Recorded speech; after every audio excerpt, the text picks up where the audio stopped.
separate overdose incidents leading police to heroin dealers in Punta Gorda. This happened on Thursday. Both overdose calls came in between 3 and 4 within 2 miles from each other. EMS teams used Narcan for both of those cases. Since they were so similar and so close together, narcotics detectives did some investigating, saying the dealer is Charles Andre, one of the men you see here. They searched his home, finding cocaine, meth, and THC. They also found another man, Christopher Andre, inside. Christopher Andre was charged with drug possession.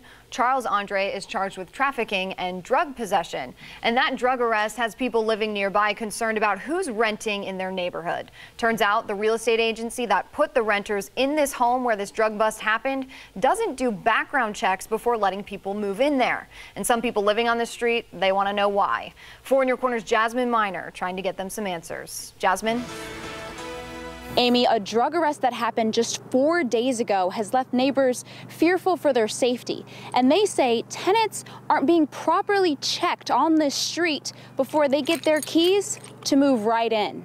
When James Malaspino came across this house for rent, he couldn't have been happier. We're looking for a place to live, so we jumped on it because that just doesn't happen. He says the process was easy. He went through DK Real Estate Agency to rent the property, which did not require him to do a background check in order to move in.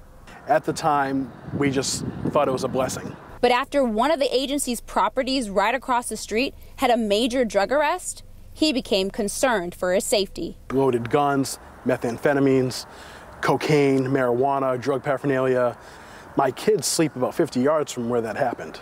DK real estate agent Cree Kirkman, who manages the property where the drug bust happened, and James's, says he didn't require background checks because they were unnecessary. We don't discriminate with regards to race, religion, or background checks. But with kids in the neighborhood, James says he just wants to protect his family.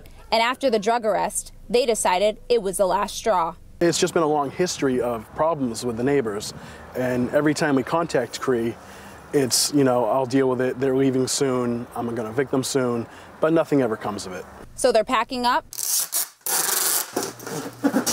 and will be moving out in the next few weeks. Right now, my main concern is getting my family out of a dangerous situation safely.